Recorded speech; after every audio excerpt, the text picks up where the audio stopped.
Você não precisa sempre estar trazendo mais benefícios, mais coisas e mais coisas. Você tem que entender para o seu público o que, que de verdade importa e fazer essas ações. Porque no fim a gente vê que não é tobogã no escritório, não é puff, geralmente é autonomia, oportunidade de aprendizado, trabalhar com pessoas boas, crescimento de carreira. Então, muitas vezes um outro jogo na retenção de talentos do que a gente acha que é.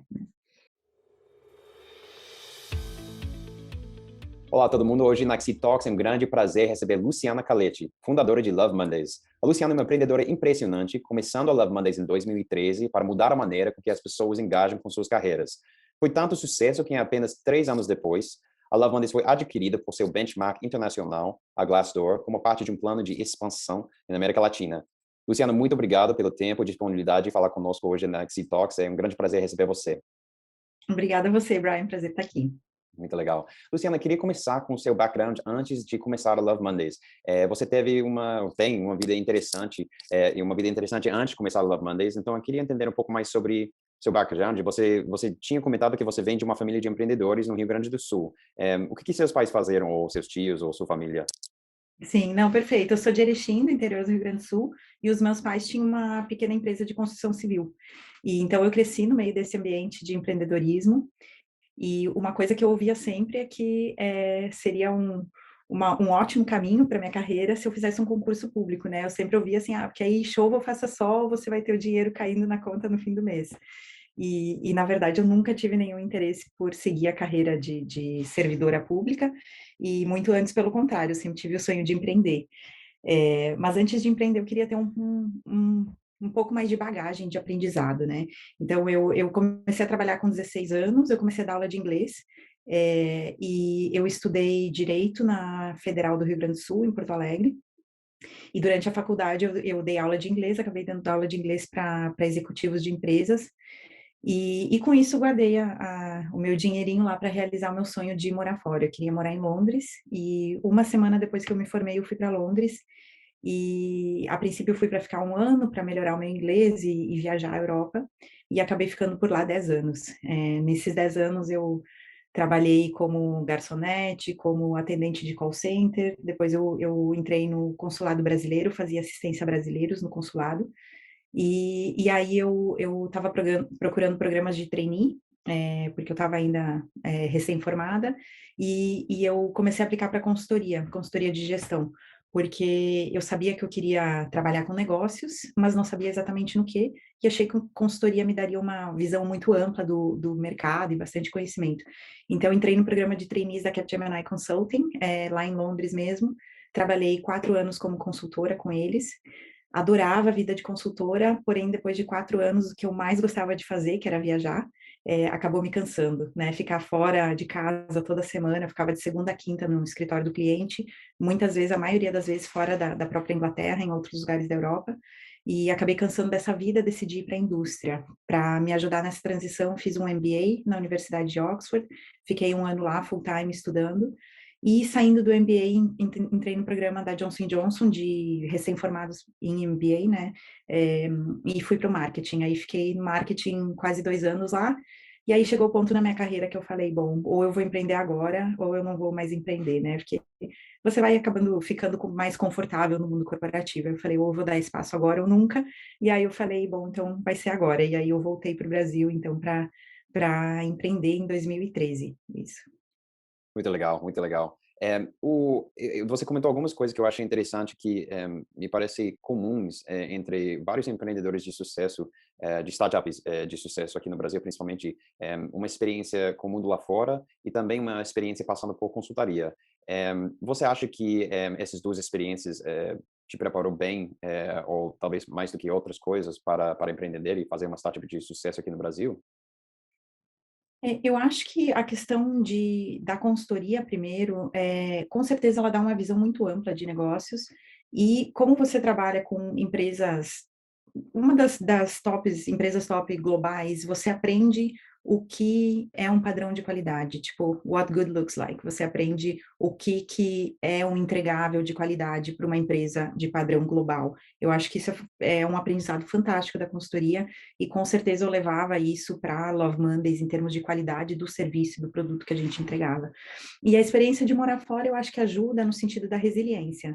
Então, de chegar num lugar sem... Eu cheguei em Londres sem conhecer ninguém, e de procurar alternativas, de se virar do zero, acho que isso tem muito a ver com empreendedorismo, então acho que sim, acho que ajuda também.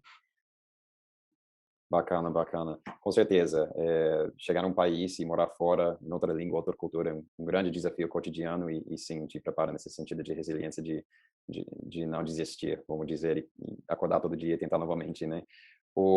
Você também comentou que chegou esse momento que é now or never, que é agora.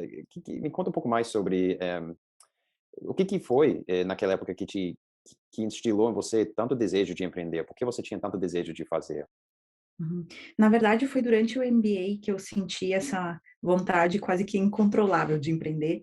A gente fez uma viagem para o Vale do Silício, visitou as maiores empresas lá, e quando eu entendi o que significa um modelo de negócio escalável, quando me caiu essa ficha, eu fiquei maravilhada com isso. Eu fiquei, nossa, o poder da tecnologia é realmente uma coisa assim que eu não tinha experienciado como na consultoria ou mesmo na área do direito, que foi a minha formação acadêmica, que são indústrias ainda pouco escaláveis, né?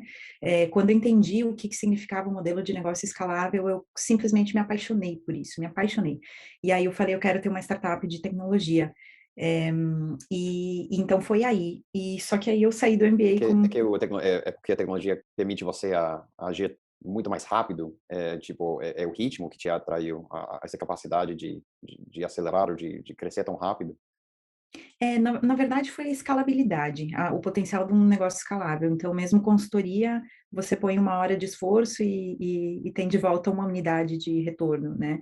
E com a tecnologia, você põe uma unidade de esforço e para você ter 10 unidades de retorno, 1.000, 1 milhão, não muda tanto, né? Sim. Então, assim, Ah, eu se acho que trata de leverage, então, é um high leverage activity, que alavanca, né? isso, do potencial de você não precisar ter um custo adicional tão grande para cada cliente extra que você tem, Sim, né? O marginal cost. Então, o sim, marginal cost é praticamente zero, né? Ou muito próximo de zero. Então, foi isso que me chamou muita atenção em tecnologia.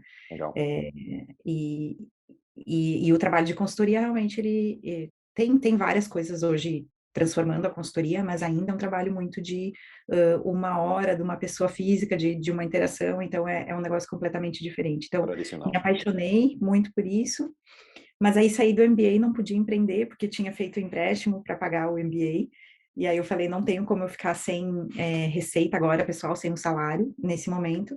Então eu fui para Johnson Johnson, fiquei 2 anos lá, e aí depois eu aí me planejei financeiramente para então dar esse pulo aí no mundo do empreendedorismo. Legal. Outro aspecto que eu achei interessante sobre sua história é que os seus fundadores não são brasileiros. Então, na equipe dos fundadores e diretoria, uma mistura de brasileiros com estrangeiros, que é parecido com aqui na Exceed. A gente tem fundadores que são estrangeiros, mas também temos sócios também brasileiros e é uma coisa que eu acho que dá muita vantagem. Como você eu acho que seus fundadores são irlandeses, se não me engano. Como você conheceu essas duas pessoas? Sim, então o Dave, eu conheci no MBA, ele na época era meu namorado, hoje é meu marido, e o Shane, que é outro irlandês, era um amigo antigo do Dave, e a gente... Foi uma coincidência incrível, foi uma daquelas coisas assim que era para ser, porque o Dave na época estava morando em Dubai e eu estava lá com ele, o Shane, postou uma foto no Facebook ainda na época, numa praia, e a gente viu que ele estava em Dubai, porque eles eram amigos, mas não tinham mantido muito contato, assim, não eram amigos próximos. Aí ele viu que ele estava lá e falou, nossa, você tá aqui, vamos sair tomar uma cerveja. Aí saímos nós três tomar uma cerveja, e aí o resto é história. Ele acabou vindo para o Brasil junto com a gente. Muito legal, muito legal. Um pouco eu não sei a palavra no português, mas serendipity, um pouco de Total.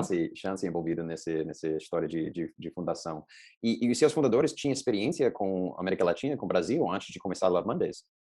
Não, então, o Dave começou a aprender português por minha causa, mas nunca tinha morado, tinha visitado o Brasil algumas vezes, e o Shane chegou sem falar uma palavra, sem nunca ter pisado no Brasil. Então, foi um voto de confiança muito grande que ele deu para a gente, na verdade, por se juntar ao time. Então, eles chegaram bem crus, assim, com relação à América Latina. Pois é difícil também, português não é nada fácil. O Não. o meu sócio fundador, o Greg, quando ele chegou aqui no Brasil, ele aprendeu lendo a regulamentação da CVM, sobre ofertas públicas. Nossa! Foi o primeiro piso na linguagem. Durante anos, ele falava melhor inglês, desculpa, melhor português jurídico do que português de conversa. Muitas vezes ele tinha um vocabulário melhor de muitos outros parceiros ou até advogados em português, por todos os estudos que ele fez. Imagino, É. não, mas português é uma língua que é bem difícil, né? Sim, sim, sim. E quando eu vi você comentar um pouco sobre a importância, vamos dizer, pré-fundação. Então, uma importância de alinhamento de metas, de visão, cultura, valores e também, vamos dizer, termos a ter entre os sócios antes de abrir a empresa, antes de começar essa jornada. Porque muitas vezes essa é uma jornada de um casamento de 10 anos, né? Vamos chegar lá, no seu caso foi muito mais rápido, mas é bom começar com essa ideia, eu acho, para os sócios entender que é um compromisso grande de muito tempo. E eu queria entender de você quais são esses assuntos que você acha que tem que ser alinhados entre os sócios, quais são os mais importantes antes de começar uma empresa, de botar tudo no contrato social. Perfeito. Eu acho que, é super importante alinhar vários pontos, e se possível, eu acho também muito bacana trabalhar junto um tempo, fazer um projeto junto, antes para ver o estilo de trabalho. Com relação ao alinhamento dos pontos, eu acho que o primeiro ponto a gente está fazendo uma startup para levantar investimento, para depois eventualmente ter um exit, e para seguir esse caminho de venture capital, ou a gente quer uma startup um pouco diferente, mais parecido com lifestyle business, ou que a gente não quer levantar investimento, né? Então, a Para gente gerar quer cash flow. isso, então acho que essa questão de levantar investimento ou não é uma questão extremamente importante. Como consequência disso, fazer um exit ou não, né? Quer dizer, você quer se aposentar com essa empresa? Você quer construir ela e ficar com ela para sempre? Ou não, você em algum momento não se importa se surgir uma oportunidade de exit, você vai fazer um exit. Então, essas questões acho que são as primeiras e as básicas, bem pragmáticas. Depois disso, acho que vem a questão de cultura e valores, né? Então, como que você gosta de trabalhar? Qual que é o estilo de trabalho dos fundadores? E eu acho que daí, necessariamente, tem que vir a cultura da empresa, porque se a cultura da empresa for definida de maneira diferente do estilo de trabalho dos fundadores, não vai dar certo.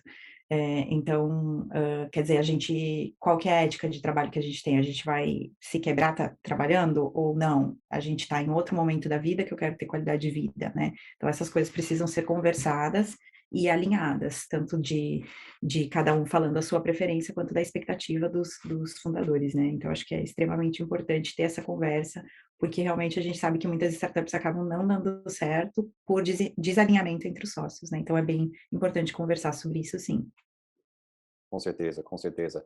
E você comentou, me lembro de outro comentário que eu escutei na minha preparação aqui, você falar que vocês decidiram em algum momento que vocês preferiram ter uma fatia menor de uma pizza muito maior, que é vinculado com o seu comentário sobre decidir se vai ser uma empresa que vai escalar e receber investimento para crescer, ou se vai ser um lifestyle business focado em aumentar o margem e distribuição de lucros, por exemplo, e cash flows. Esse é um assunto muito interessante para nosso público aqui na Exit Talks. A gente tem seguidores que são empreendedores e também investidores. E aqui no Brasil ainda por muitas pessoas, tem muitas pessoas com uma mentalidade um pouco mais tradicional, em que eles se enxergam nesse assunto de oferecer equity da empresa é como se fosse arrancando um pedaço de meu filho, vamos dizer, o que é meu. E tem uma resistência, talvez embutida em muitas pessoas. Eu acho que por falta de conhecer esse, vamos dizer, novo modelo de empreender, que tem a ver com escalar, que tem a ver com injeção de capital e aportes, e tem um processo de aprendizagem para essas pessoas, para entender que, assim, diluição não é um bicho de sete cabeças, que é justamente o que se falou. Você vai ter um pedaço um pouco menor, nominalmente, mas o pizza vai crescer muito maior. Você podia comentar um pouco mais sobre essa visão para as pessoas que estão escutando e a importância de ter essa visão quando você está decidindo se vai receber capital ou não? Uhum.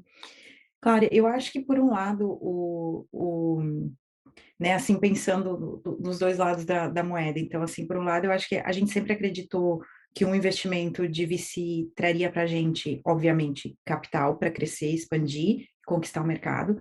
A gente estava num mercado que ele não é winner takes all, não é que tem lugar só para um player, mas ele tem lugar para poucos players, então não é um mercado fragmentado. Então, o mercado da Love Mondays era de avaliações sobre o local de trabalho, né? Então, ele não é um mercado que permite um monte de players.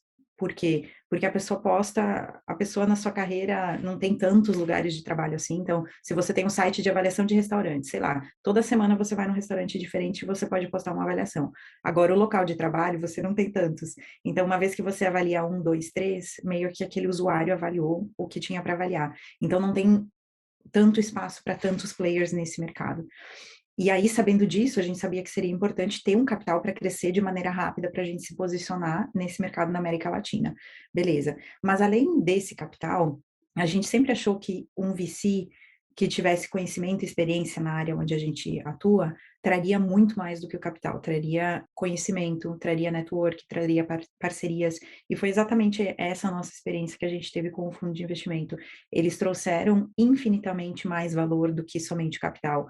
Então, eu tenho certeza que se a gente tivesse tido o capital que eles investiram na gente, porém sem o apoio, sem a parceria, sem o expertise que eles trouxeram para o nosso negócio, eu tenho certeza que não teria dado certo. Então, o valor foi muito maior do que a gente mesmo esperava. Por outro lado, se você decide levantar o investimento de venture capital, você tem que ter também consciência de que você vai ter que compartilhar dados sobre a sua empresa, o que, que você está fazendo, que metas, combinar metas. Então, assim, você entra numa dinâmica de que sim, você não é só mais o dinheiro seu, você pegou o dinheiro de outras pessoas e essas pessoas têm o direito de saber o que, que você está fazendo com esse dinheiro, que metas você vai bater, como que estão indo as coisas. Então, assim, a gente sempre teve uma relação fantástica com os nossos investidores. Mas, assim, se o empreendedor não tá afim, eu quero só pegar o dinheiro e nunca mais ver na frente. Isso não é também justo com o investidor, né? Então tem que ter esse equilíbrio e cada um ver o que funciona para si mesmo. Mas para a gente foi fantástico ter seguido essa trajetória. Legal, legal. Eu queria falar um pouco mais sobre esse aspecto da Love Mondays com a VC, mas só um último comentário sobre esse aspecto, que eu acho que o que você percebeu com seus sócios é que acho que muitas pessoas ainda têm dificuldade em ver que, assim, é melhor ter 9% de algo que vale 100 milhões do que 10% de algo que vale 1 milhão, por exemplo. E acho que esse é o dinâmico que pessoas talvez estão aprendendo quando eles conhecem VC, conhecem venture capital, conhecem esse mundo de investimentos em startups, que com essa injeção de capital, sua porcentagem vai ser reduzido um pouco, mas você vai ter direito, assim, o valor dessa participação vai subir substancialmente. Acho que é uma aprendizagem para muitas pessoas que estão entrando nesse mercado aqui no Brasil, que é um pouco mais natural para talvez pessoas que já lidaram com esse mercado lá fora, mas para muitos brasileiros eles estão aprendendo ainda, mas acho que está avançando muito bem nesses última década, eu diria. Sobre o VC, a Love Mondays tem vamos dizer, uma trajetória, eu diria, atípico com VC, porque muitas vezes quando o VC entra, e a Love Mondays captou com um dos fundos mais conhecidos da América Latina, a Casec, né? Mas geralmente quando um VC entra, ele tem um prazo, né, de 5 a 10 anos para escalar a empresa e vender. E a Love Mondays tinha um sucesso tão rápido e tão grande que conseguiu esse exit em apenas 3 anos, mas eu tive curiosidade minha, tinha um desalinhamento, porque muitas vezes o fundo quer que você continua, né? Continua escalando, eles querem um exit maior, vamos dizer. Outro episódio que eu fiz recentemente com a Z-Dog, com o Felipe, ele comentou sobre esse flywheel de VC, o VC flywheel. Quando você entra, você está meio que locked in durante, 5, 10 anos para escalar a empresa. Como que foi essa experiência para você? Para a gente foi muito legal, porque, como sempre a Casec falou, a decisão é de vocês, né? Eu acho que eles são investidores que de verdade apoiam o empreendedor, e no fim, eu acho que eles também, com certeza, eles percebem de que se o empreendedor está com uma motivação e o fundo vem com outra estratégia que não está alinhada e impõe a sua estratégia, com certeza essa estratégia não vai ser bem sucedida, porque se o empreendedor, por qualquer motivo, perde a motivação, perde o incentivo, acabou a história de qualquer maneira, entendeu? Então, eu acho que como tudo, eles sempre foram muito parceiros em ajudar a gente a avaliar a situação e deixaram na nossa mão. O que eu acho que deu muito certo para a gente, assim, é que foi num momento que foi ganha, ganha, ganha para fundadores, para a Glassdoor e para os investidores, né, no caso a Casec. Então, para a Glassdoor estava um preço que valia a pena, assim, que fazia sentido, digamos, né? Para os investidores, eles ficaram felizes com o retorno, e para a gente, como fundadores, a gente se sentiu recompensado pelo nosso tempo e esforço, sabe? Então, acho que foi um momento no ciclo de vida da empresa que deu certo para todo mundo, sabe? Claro, poderia ter segurado mais tempo para escalar mais, para depois tentar vender por mais, poderia. Poderia ter apostado, assumido esse risco, com certeza, ou poderia ter seguido e falado, não, então nós vamos aqui se consolidar na América Latina e Glassdoor não vai entrar, ou a gente vai querer tomar o mercado antes deles. Então, tem diversas estratégias que a gente poderia ter seguido, mas a gente avaliando a situação, conversando com o Glassdoor, o nosso relacionamento com o Glassdoor, na verdade, já vinha desde o início da Love Mondays. Então, assim, a gente já conhecia eles bem, eles nos conheciam bem, então não foi uma coisa assim do dia para a noite que a gente falou, agora então vamos vender, né? Então acho que foi uma situação aí que deu certo para todo mundo. Muito legal, muito legal. É, como você falou, tipo, são várias variáveis envolvidas. Eu acho que também, eu lembro de escutar um comentário de você que uma dos fatores que você considerou no momento que, assim, essa decisão, se a gente não fazer esse deal agora, a gente vai acabar competindo com o Glassdoor aqui na América Latina, muito provavelmente. Então, talvez daqui para frente vai fazer mais sentido eles começarem do zero, investir, fazer uma expansão através de aquisição, porque esse o que aconteceu com a Wanda e Glassdoor é uma coisa que acontece com muita frequência. Uma empresa internacional grande querendo entrar no outro país faz isso por meio de aquisição, identificando os melhores dois players e fazendo um deal para começar operações. Como você analisou essa situação na época? Tipo, o que você estava olhando para frente que eu acho esse assunto muito interessante porque para nossos empreendedores e para nosso mercado aqui se fala muito sobre os unicórnios, né, e startups que vão crescer e vão fazer IPO e tudo isso. Acho que o que ganha menos atenção são assim centenas e centenas de empresas que fazem que está se chamando um early exit e como isso pode gerar retornos excelentes para todo mundo, como você falou, tanto para os investidores quanto para o adquirente e os fundadores também. É um caso talvez até mais frequente, mas pessoas não falam muito sobre isso. Então, como foi esse processo de equilibrar, fazer o cost-benefit analysis de sair agora ou de tipo, mas a gente podia tentar para competir e fazer esse grande exit daqui a 5 anos, por exemplo? Sim, com certeza. Eu acho que quando uma empresa compra outra, é natural que ela faça a conta, né? Quanto custa eu fazer sozinho e quanto custa eu fazer via M&A, né? Então, isso é natural. Eu acho que o Glassdoor, nunca se sabe exatamente como teria sido o outro cenário, né? Mas eu acho que a questão principal para o Glassdoor foi uma expansão rápida, porque a gente sabe que começar do zero leva tempo, né? Leva talvez não um monte de tempo se você tem dinheiro para fazer, bastante dinheiro para fazer, mas de qualquer maneira leva tempo. E outra barreira que nem eu falei antes, né? Você, avaliação de local de trabalho, não é mais difícil, porque se a pessoa já avaliou seus locais de trabalho num site, talvez ela não vai avaliar no outro, né? Então não é uma coisa que tem tanta mudança e tanta recorrência, que você vai ter um monte de avaliação de um monte de gente. Então a gente já estava mais ou menos consolidado no Brasil, quando a Glassdoor estava olhando para a América Latina, eles estavam com um plano de expansão internacional muito agressivo, estavam querendo expandir não só na América Latina, mas com muita força na Europa, eles já estavam presentes na Europa, Ásia e tal, mas estavam com muito drive internacional. Então, e aí para a gente ficou essa questão, e aí, vamos fazer junto ou não? A gente sabia que a gente, então, que nem você falou, né, a gente estava com 3 anos de Love Mondays, o Glassdoor já existia há 10 anos, então o que eles tinham de tecnologia, de know-how, de tudo, assim, era muito maior do que a gente tinha. Então, a gente sabia que sim, a gente poderia tentar competir. Se a gente ia ser bem sucedido ou não, eu não sei, mas eu sei que ia custar dinheiro para competir, com certeza, porque isso eles tinham bastante, tem, Claro. né? Então, assim, é uma coisa que a gente olhou os números E se os números não tivessem funcionado para a gente, para os nossos investidores, com certeza a gente não teria feito o negócio. Mas como foi uma coisa de muito bom senso para todo mundo, a gente falou, não, beleza, acho que faz sentido a gente seguir nessa trajetória. Um outro fator interessante é que, como eu falei, a gente tinha uma relação com o Glassdoor desde o início. Eu sempre admirei muito o Glassdoor como empresa e os fundadores do Glassdoor também.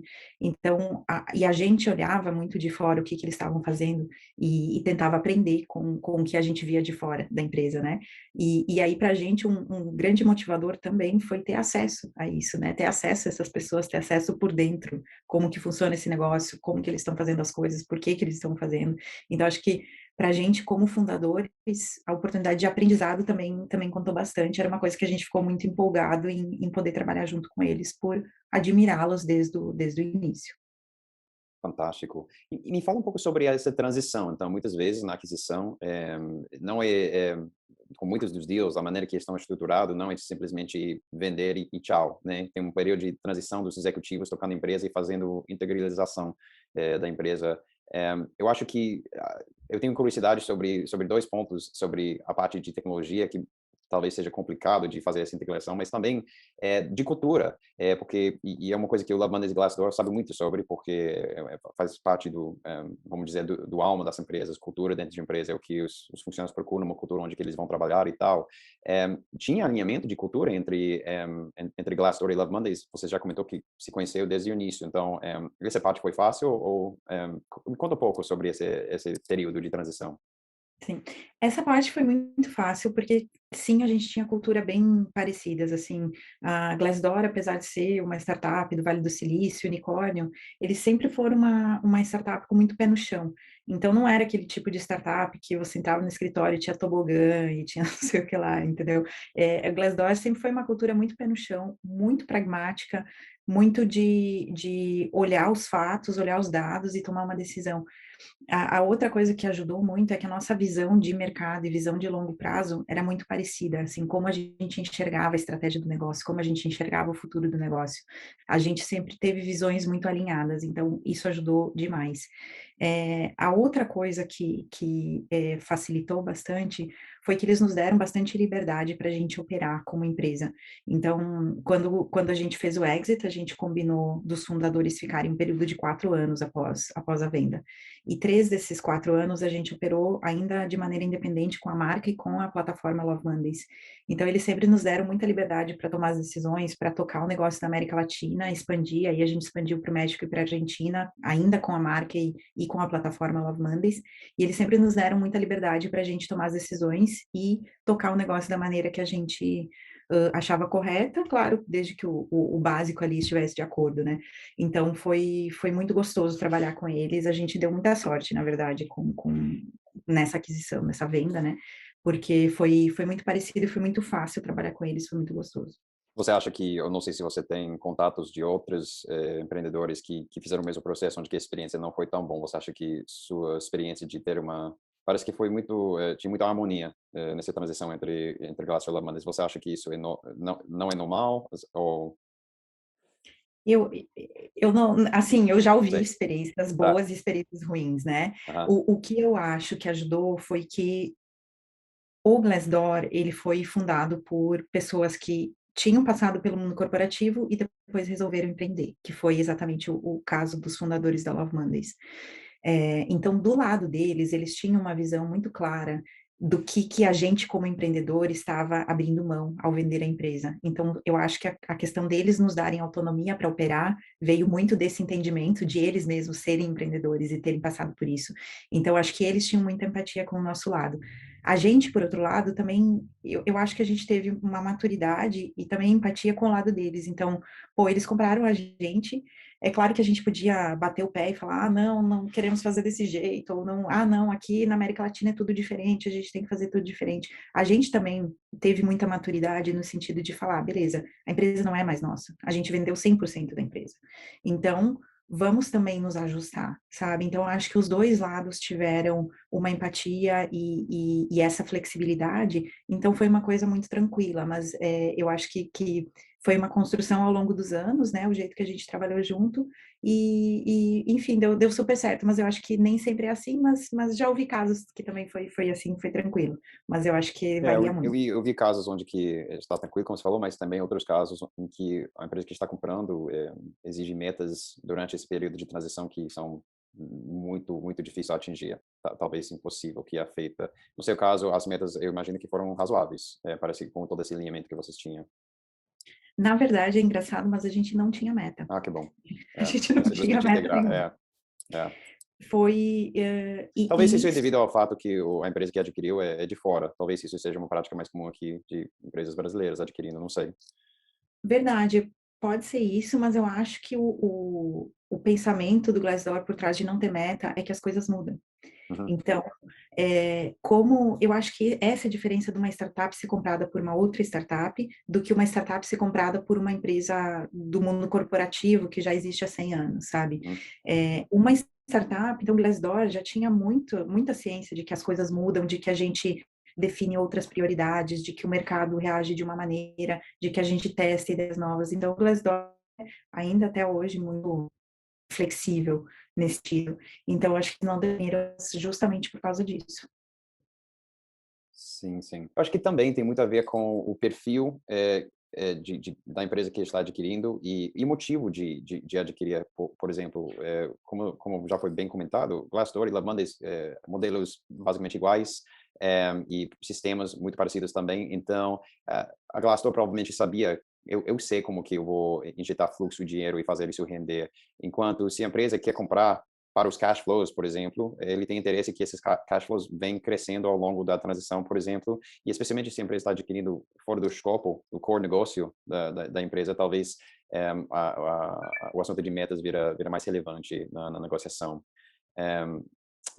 Eu queria também entender sobre eu queria que você falasse um pouco sobre como é ser, como foi ser uma fundadora, uma empreendedora. Ainda mulheres ainda são a minoria quando vem a ser tipo, fundando startups de sucesso, fundando startups em geral. E seu caso é um dos casos de grande sucesso de uma empresa escalando e atingindo exit sendo liderada por uma mulher.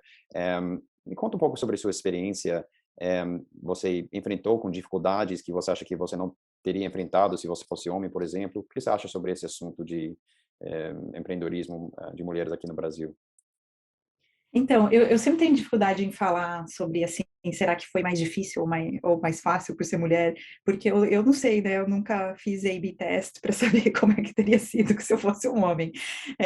Mas os fatos que a gente vê, né? Os fatos que a gente vê é que realmente tem muito menos mulheres, que times de startups fundados por mulheres ou com mulheres no founding team recebem menos investimento, mesmo proporcionalmente. Tem um estudo de Harvard que mostra que proporcionalmente as mulheres recebem menos investimento, elas fundam menos empresa, mas mesmo levando isso em consideração, elas recebem menos investimento, e até fizeram um estudo do porquê que eles acham que isso acontece, mas enfim.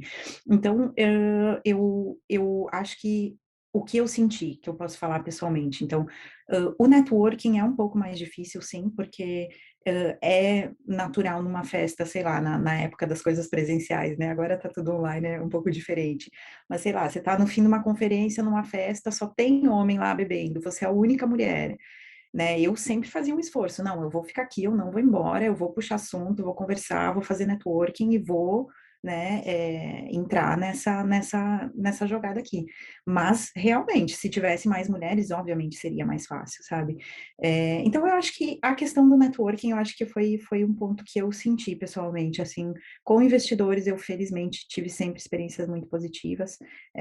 Então, mas a questão do networking eu vi que sim, que por as mulheres serem minorias, a gente acaba tendo um pouco menos oportunidades, ou talvez um pouco mais de constrangimento e tal, mas eu sempre fazia o esforço para estar lá e participar da conversa e tá junto e criar minha rede de relacionamentos, apesar de eu ser uma minoria ali naquele círculo. Claro, então, proatividade, óbvio e tudo isso. Você teria, assim, mais dicas sobre, para mulheres empreendedoras que estão tentando começar empresas e crescer suas próprias empresas agora, sobre o que elas podem fazer para melhorar a probabilidade de sucesso, por exemplo, para lidar com essas dificuldades que eles enfrentam? Eu acho que, as mulheres, é muito difícil generalizar, né, mas eu acho que se eu fosse dar uma dica, eu acho que seria assumir riscos. Então, eu vejo às vezes, algumas mulheres um pouco mais relutantes do que os homens em assumir riscos, então eu acho que assumir risco seria uma delas, estar nos lugares, estar nos eventos, fazer o seu networking é outra, e procurar mentores e mentoras, né, procurar redes de apoio. Então, isso é fundamental, isso é uma coisa que a gente fez muito na Love Mondays desde o início. A gente chegou em São Paulo basicamente sem rede de contatos e a gente foi atrás, as pessoas foram bem receptivas, bem abertas, e isso fez toda a diferença para a gente. Então, busque essas redes de apoio, de contato, de mentoria, porque faz toda a diferença no seu negócio. Isso é um ponto interessante, porque muito se fala sobre a importância de mentoria, da importância de ter alguém com quem você pode falar que já fez o que você está tentando fazer de uma certa forma, ou já pelo menos acompanhou como investidor, por exemplo, e mesmo se não fosse uma empresa exatamente do mesmo setor, só esse, vamos dizer, roteiro de crescer uma empresa do zero, de passar os soldados tudo isso tem grande valor. Mas na prática, eu acho que muitas pessoas acham difícil. Primeiro tem a coisa de proatividade, de localizar e entrar em contato, mas também, assim, qual foi sua experiência? Como você abordava essas conversas? Foi, uma coisa, tipo, orgânica, vamos tomar um café, vamos ver como que se a gente se dá bem ou tudo isso? Você já chegou com, vamos dizer, um plano preparado de, a gente está procurando advisors, a gente separou essa quantidade de equity para alocar, fazer meio que um investing para um advisor, alguma coisa assim. Como que foi sua estratégia nesse sentido de surround yourself with mentores, sabe? Uhum, perfeito. A gente sempre começava uma relação de maneira informal, para se conhecer, e eu sempre abordava as pessoas com uma coisa muito específica. Então, um exemplo que na verdade foi muito produtivo para a gente. Então, a gente chegou no Brasil em 2013, tinha uma empresa, de recrutamento dos Estados Unidos que tinha entrado no Brasil, acho que foi 2009, e 2012 eles saíram do Brasil, da América Latina, porque num negócio acabou não dando certo. A gente chegou no Brasil em 2013, então ouvia muita gente falando: ah, vocês estão fazendo um modelo americano, aqui no Brasil não vai dar certo, porque olha o exemplo dessa empresa que acabou de passar pela mesma experiência, 3 anos, gastaram muita grana e não deu certo. A gente ouvia muito sobre o que tinha acontecido, e várias histórias diferentes. E aí a gente se olhou e falou: meu, vamos falar com quem sabe que foi a pessoa que trouxe essa empresa. E aí a gente achou essa pessoa no LinkedIn, era um holandês. Entramos em contato com ele e falamos: olha, a gente sabe que você trouxe essa empresa para o Brasil e vocês saíram agora. A gente está fazendo um modelo parecido com o do Glassdoor e adoraria ouvir o seu input. E assim marcamos um call com ele. E basicamente ele se tornou, depois de horas e horas de conversa, se tornou advisor formalmente, se tornou um investidor anjo e um grande apoiador e um grande conhecedor do mercado, que foi o Rob Brower, que é fantástico, a gente mantém contato até hoje.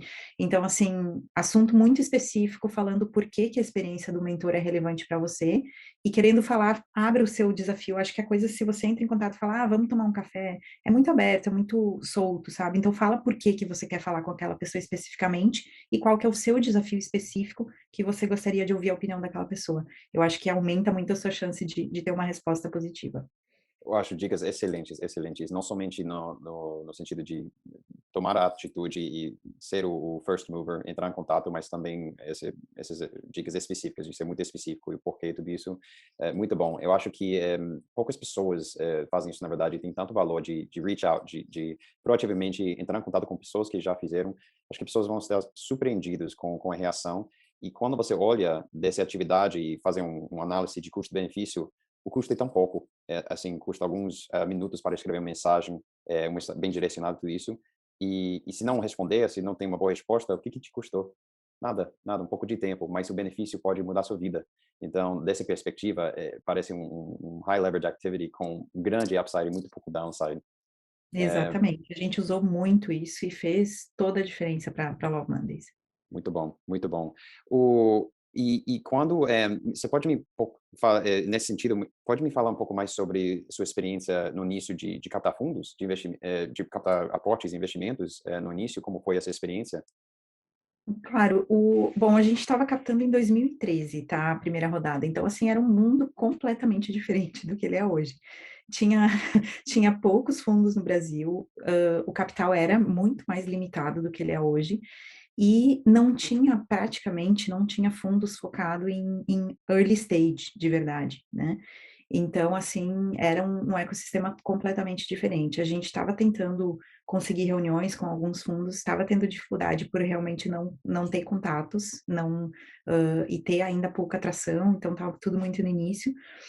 Mas a nossa conversa com a Casec começou porque a gente sempre acreditou muito em relações públicas, em PR, e a gente, por ser um negócio B2B, B2C2B, na verdade, né, a gente sempre usou o PR como uma grande estratégia de crescimento. E logo no início, alguns sites focados em startup publicaram sobre o que a gente estava fazendo, que estava fazendo um modelo parecido com o Glassdoor na América Latina.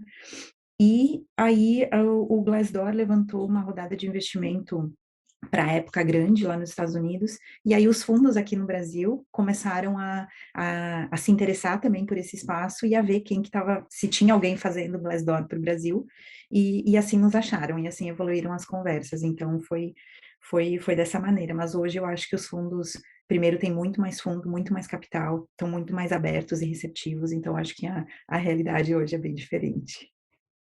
Sim, sim, sim. Eu acho que sim, mudou substancialmente, tem muito mais capital, mas acho que ainda tem, como você falou, dificuldade para muitos empreendedores no etapa início para achar o ticket que eles precisam, que às vezes o ticket é menor do que o fundo quer, e também sobre o setor e modelo, porque muitos fundos têm teorias bem específicas, a gente só quer investir nisso, nisso e tal, e tal, e tal, e o fato é que tem muitas boas empresas aqui no Brasil que merecem investimento, então, mas com certeza virou mais fácil nos últimos 7 anos do que era quando você estava captando.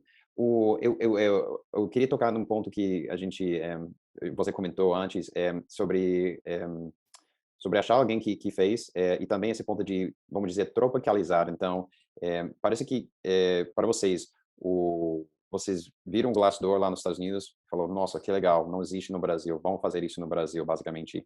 E eu acho que isso é um caminho comum, frequente, utilizado por startups de sucesso, de olhar o que deu certo fora e reparar que não existe no Brasil e tentar copiar, implementar aqui de uma certa forma. Só que na teoria é alguma coisa e na prática é outra. E essa palavra de tropicalização, né, que é bem difícil. Como que foi na prática para vocês esse desafio? Pode comentar um pouco sobre os desafios específicos de fazer esse modelo funcionar no Brasil?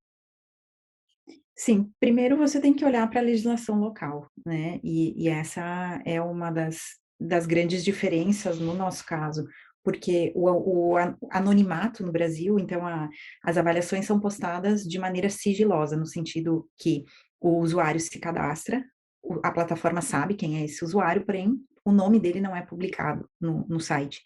A questão do anonimato nos Estados Unidos, ela é protegida por lei de uma maneira. No Brasil é bem diferente, então esse foi o primeiro ponto que a gente teve que ver. Como que isso impactou, por exemplo, a gente não lançou no Brasil a avaliação de CEO. No Glassdoor, nos Estados Unidos, você avalia a empresa, vários quesitos da empresa, um monte de coisa, né? Mas você também avalia o CEO. Então, lá, o João da Silva, você dá uma nota para o trabalho dele como CEO. Isso no Brasil a gente viu que seria um passo demais, assim, a step too far, né? Seria muito complicado com a legislação local. A bit too personal, talvez. Porque enfim, tem várias questões aí a esse respeito. Então, isso a gente não lançou no Brasil e até hoje o Glassdoor não tem. Se você entra no glassdoor.com.br, você não vai ver a avaliação de CEO e em outros países, na maioria deles, isso tem. É, outras questões de produto, então, por exemplo, inflação, né, a questão de salários. Então, no Glassdoor e no Love Mondays, as pessoas postam seu salário. No Brasil, a gente tem que ter todo um parâmetro de inflação para que aquele salário seja relevante, né? Então, a gente teve que definir o algoritmo por trás, como que os salários iriam ser inflacionados, como que isso ia ser feito, que é um problema que nos Estados Unidos não se tem. E aí, quando a gente lançou na Argentina, você imagina, né? Ainda mais complicado. Então, essas questões, eu acho. E, por fim, a questão cultural também, eu acho que é uma coisa que pesa bastante. Então, no início da Love Mondays no Brasil, as pessoas ainda não conheciam, porque não tinha, um site onde as pessoas avaliassem o seu local de trabalho. Então, muitas pessoas confundiam a plataforma com avaliação de produto, por culpa nossa, porque a gente não explicava direito, né, o que que era. Então, assim, você tem que ter um trabalho de produto muito, se você está entrando, está criando aquele mercado, que era o nosso caso, tem que ter um trabalho muito específico, muito dedicado a mostrar de maneira muito clara o que que é que você está fazendo, porque naturalmente as pessoas ainda não conhecem aquele modelo. Então, podem usar a plataforma de uma maneira que você não achava que ia ser usada. Então, a gente tem que prestar muita atenção nisso e fazer todo um trabalho de evangelização, de educação do mercado, contando o que que é que você está se propondo, qual que é a sua missão. Para Love Mondays, você acha que o desafio foi, no início, foi mais concentrado em assuntos técnicos, por exemplo, de construir, de ponto de vista tecnológico, a plataforma, ou mais concentração, mais foco, como você falou, na regulamentação e também no awareness, tipo o crescimento de awareness da marca e de achar clientes do lado comercial de distribuição? Uhum. Não, foi muito mais de crescimento, tanto do lado B2C quanto do B2B, né? O B2B esperou um pouco mais, porque não adianta você tentar vender B2B se não tem B2C nesse modelo de negócio, né? Mas foi total de foco em crescimento. Então, o que que era o nosso foco?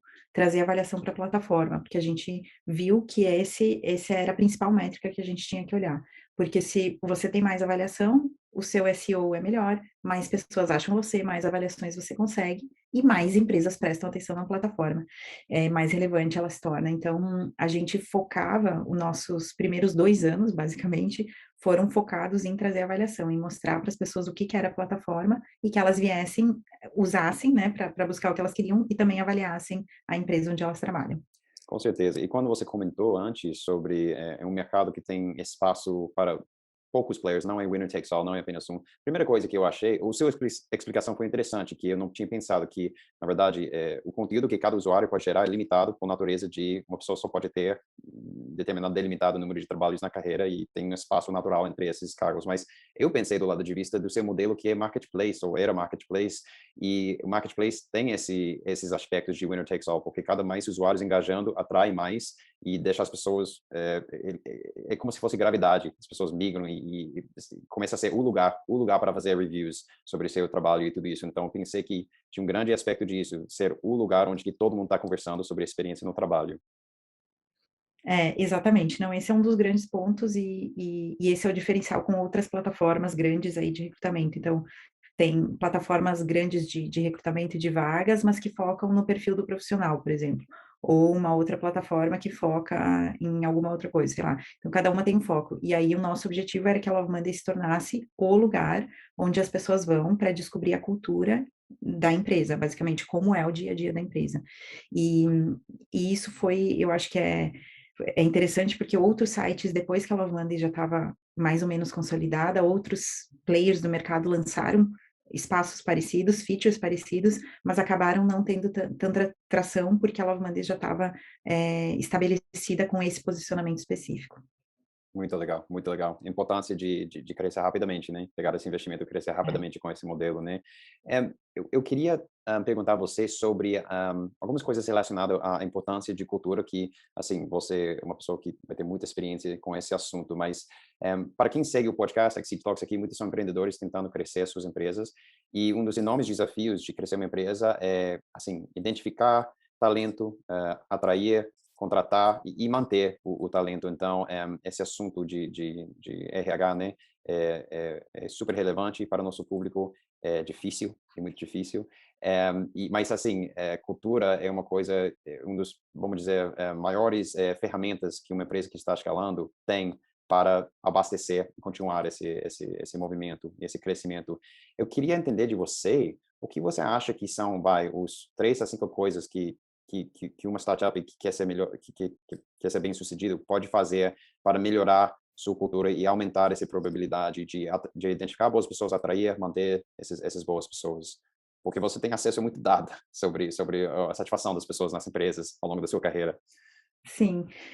Bom, perfeito. Falando no mundo de startups, tá? Não estou falando no mundo corporativo, mas basicamente o que eu acredito é que uma cultura, a cultura da sua startup tem que ser meio que o reflexo dos fundadores e dos líderes. se não for desse jeito, não vai dar certo, porque vai ser uma cultura artificial que não vai ser refletida ou espelhada pelo comportamento dos líderes e dos founders. Na verdade, é o comportamento dos founders que cascateia pela startup. Então, os founders têm que sentar e ter uma conversa muito verdadeira entre si e falar que tipo de jogo a gente está jogando aqui. A gente está jogando o jogo de crescimento agressivo, de trabalhar bastante, e de crescer, enfim, consolidar esse mercado muito rápido, ou a gente está jogando jogo de qualidade de vida, ou a gente está jogando qual jogo a gente está jogando, e definir esses valores, tá? Então, na Love Mondays, a gente definiu 3 valores, só 3, porque a gente falou, não é uma lista exaustiva, mas é o principal que nos guia. O primeiro valor era transparência e integridade, então, uma plataforma que traz transparência para o mercado, tem que ter isso dentro de casa, e a gente, entre os fundadores, sempre teve muito isso, muito forte. Segundo, a gente tinha aprendizado constante, a gente entende que o mercado muda, muda rápido, que a gente não sabe tudo e todo mundo tem que estar aprendendo o tempo inteiro. E o terceiro era a atitude de dono. Então, todo mundo tem que ter muita responsabilidade pelo que faz, é, todo mundo tem muita autonomia, muita liberdade, mas junto com isso vem a responsabilidade, vem você ser dono daquilo e se comprometer com aquelas entregas. Então, definir isso que é verdadeiro, do jeito que é verdadeiro, e depois traduzir isso para as pessoas, ou melhor ainda, pedir que elas traduzam o que esses valores significam para cada área. Então, a gente fazia, de vez em quando, alguns workshops, então pega uma área específica, por exemplo, marketing, comunicação. As pessoas sentam e falam, beleza, o que significa ter transparência e integridade aqui para nós como time? Ah, significa que para mim, quando eu não vou conseguir entregar alguma coisa que eu prometi, eu falo, ou quando eu tô tendo um problema, eu falo, eu peço ajuda e tal. Então, as pessoas tendo essas conversas em torno dos valores definidos, ajuda muito a alinhar as pessoas e que todo mundo esteja dentro daquela cultura engajado e remando para o mesmo lado, basicamente. E eu acho que, por fim, então, primeiro, definir os valores que você quer ter, traduzir o que isso significa para as pessoas, e a terceira coisa é ser do bem, basicamente, tá? E ter muita consciência de que as coisas coloridas e que custam bastante, elas atraem, mas não é necessariamente o tipo de pessoa que você quer para sua organização, né? Então, assim, a questão de atração e retenção de talentos não é a atração pela atração e a retenção pela retenção. Então, você nunca pode julgar o sucesso de um processo seletivo pelo número de candidatos que se inscreveram, porque eu prefiro que venham 10 candidatos que tenham a ver com a minha cultura, que tenham a ver com a vaga que eu estou abrindo, do que venham 1.000 candidatos que eu só vou gastar o meu tempo para filtrar, porque não tem nada a ver com a cultura da empresa, tá? Com o que eu tenho para oferecer. Então, por exemplo, eu quero um funcionário que escolhe a empresa onde ele vai trabalhar porque tem massagem toda sexta-feira. É esse o tipo de funcionário que eu quero? Se é esse o tipo de funcionário que eu quero, eu vou botar massagem toda sexta-feira. Agora, se eu quero uma pessoa que tem atitude de dono, que tem sangue no olho, eu vou posicionar a empresa dessa maneira e vou trazer pessoas que se atraem por isso. E aí eu tenho que entregar essa autonomia, essa liberdade também, né? É, então, seja muito verdadeiro na atração, e a questão da retenção é parecida. Será que reter talentos é a coisa certa a se fazer? De repente, a pessoa esgotou o seu ciclo dentro da empresa, né? Então, assim, a gente, em 3 anos, foi um jogo muito rápido, e no fim foram 7 anos, né? Porque eu fiquei liderando depois 4 anos junto com o Glassdoor. Então, mesmo na transição, você está jogando um jogo como startup, aí de repente você vende e se torna outro jogo. As pessoas que não querem jogar esse jogo novo, talvez seja melhor para elas e para a empresa que elas procurem novas oportunidades. Então, acho que sempre tem essa questão de, né, o que é a retenção, quem que eu quero reter, e aí, sim, então, beleza, dado esse parênteses, como reter? Você perguntar para as pessoas por que elas estão na sua empresa e por que elas querem ficar na sua empresa.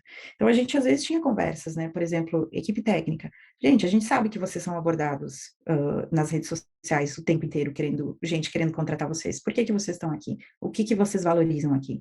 O que a gente não tem aqui que vocês gostariam que tivesse, né? Então ter essas conversas com os seus melhores talentos ajuda você a pontuar as ações de retenção que são realmente importantes, porque todas as outras coisas que são, a gente, por exemplo, tinha cerveja, né? Toda sexta-feira, a partir do meio-dia, tinha cerveja liberada, era muito parte da nossa cultura. Mas aí precisa ter champanhe também, precisa ter vinho também, precisa, né? Então, assim, só como uma analogia para falar, você não precisa sempre estar trazendo mais benefícios, mais coisas e mais coisas. Você tem que entender para o seu público o que de verdade importa e fazer essas ações, porque no fim a gente vê que não é tobogã no escritório, não é puff, geralmente é autonomia, oportunidade de aprendizado, trabalhar com pessoas boas, crescimento de carreira. Então, muitas vezes um outro jogo na retenção de talentos do que a gente acha que é. Fantástico, fantástico. Isso é muito insight aí, muita coisa para que a gente podia até dissecar e entender melhor, mas uma das coisas que você falou que me impactou aqui, assim, acho que muitas empresas acham que contratar é um popularity contest. Vamos ver quantas pessoas a gente pode atrair. Você está dizendo que não é isso, você tem que ser específico, atrair as pessoas certas para a sua cultura, né?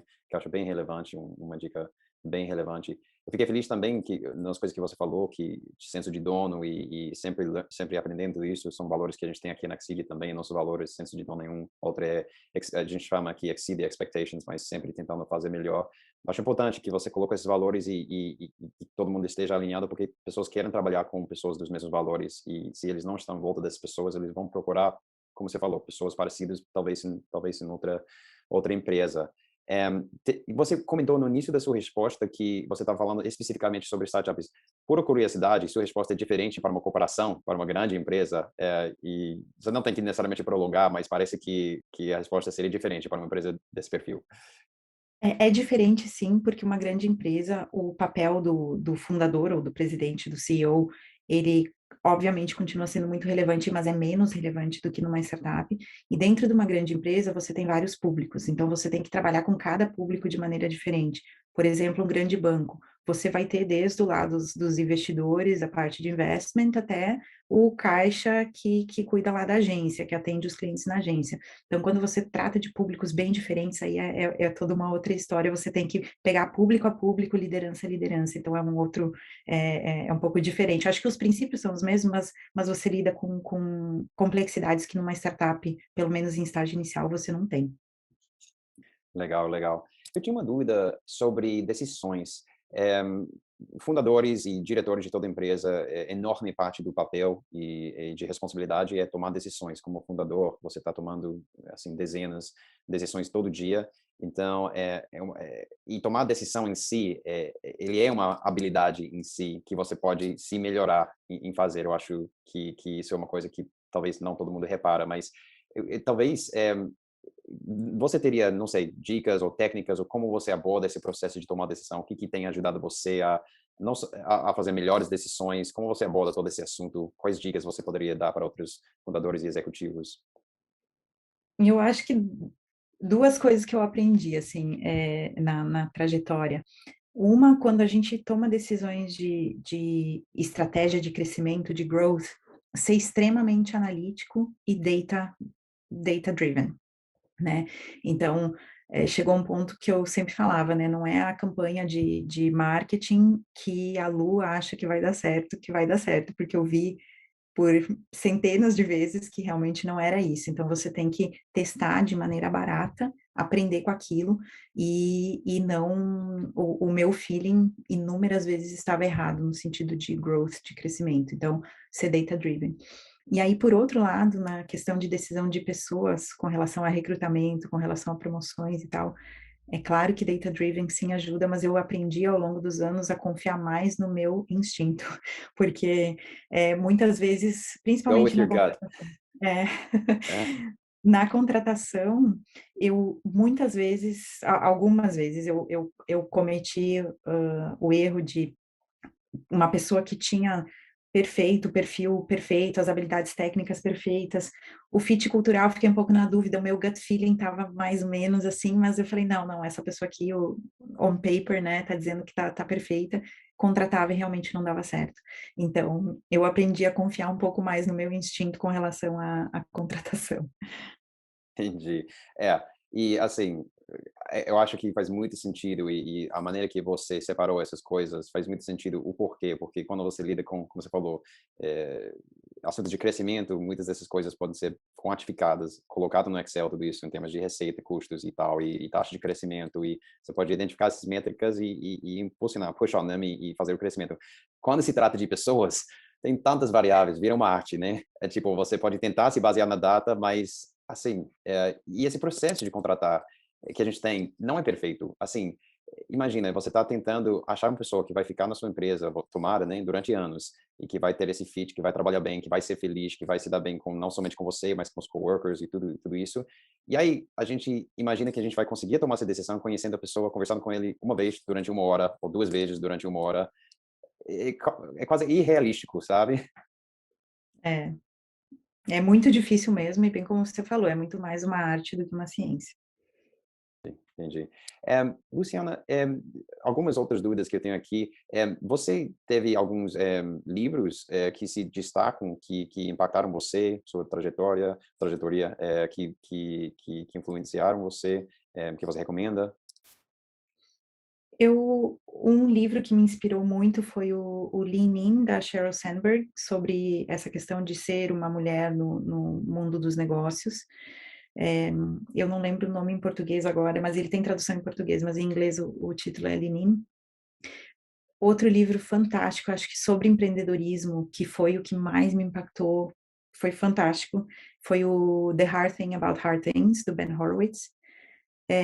Também acho que tem em português, mas não lembro agora o nome. E eu estou lendo agora, não é um livro novo, mas eu estou lendo agora o Zero to One, do Peter Thiel, também fantástico. Fantástico. E eu acho que o livro, que já é bem antigo, mas na verdade para mim foi uma bíblia na época, e para todos os empreendedores que eu estou começando, eu ainda recomendo, porque eu acho que ainda é muito válido, é o The Lean Startup, né, do Sim, Eric sim. Ries, né?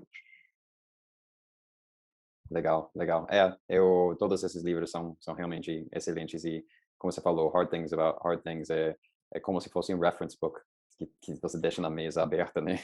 Exatamente. De toda coisa que você vai enfrentar, tipo, qual capítulo é esse? Tá, aqui. Deixa eu ver como que eu faço isso. Nunca fiz. Esse é um livro que vale a pena ter a cópia física, Sim. esse vale a pena ter mesmo. Eu diria esse e também o do Andy Grove, do High Output Management, que também é tipo como se fosse uma referência, tipo, caramba, essa situação que eu nunca enfrentei. Pegou e tá, tem capítulo sobre isso aqui. Então, isso ajuda bastante. Luciana, foi uma conversa excelente. Muito obrigada pelo seu tempo e por todas essas dicas e aprendizagens. Eu inclusive, aprendi muito com essa conversa. Eu queria ver se você tem, não sei, uma final message, uma mensagem final para os empreendedores que estão escutando, que estão tentando crescer suas próprias empresas. Eu acho que meu final message seria, para os empreendedores, seria parabéns por assumirem esse risco. Eu acho que a gente empreendendo, a gente de verdade aprende o significado da palavra resiliência. E é uma jornada fantástica para quem gosta de empreendedorismo, não tem coisa melhor. E para quem está na dúvida se quer empreender ou não, eu diria, tente, assuma o risco que mesmo que der tudo errado, acho que o seu aprendizado vai valer muito, muito a pena, muito mais do que qualquer MBA ou curso que você possa fazer. E isso, eu acho que o empreendedorismo, na verdade, é um dos grandes mecanismos de transformação social. Eu acho que o empreendedorismo faz toda a diferença no Brasil. Eu acho que cada vez que a gente consegue abrir uma vaga e contratar uma pessoa, a gente faz a diferença na vida dessa pessoa, mas não só nessa pessoa, mas em toda a família dela, em todos os vizinhos dela, porque elas veem que essa pessoa conseguiu um emprego numa empresa que está crescendo. Então, acho que o empreendedorismo realmente consegue mudar, transformar o Brasil. Então, eu super apoio toda a classe empreendedora e também sempre me coloco à disposição de todo mundo, se qualquer pessoa quiser conversar, trocar uma ideia comigo, pode ficar à vontade de me contatar nas redes sociais aí, que eu estou super aberta sempre, como tive muitos mentores e mentoras ao longo da minha trajetória, sempre fico super aberta a ajudar as outras pessoas também. Fantástico, fantástico. Luciana, foi um enorme prazer conversar com você aqui hoje. Muito obrigado novamente. Obrigada a você, o prazer é meu.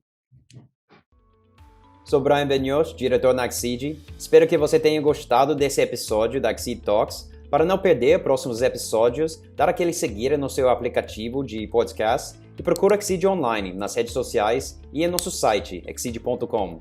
A gente se vê no próximo episódio.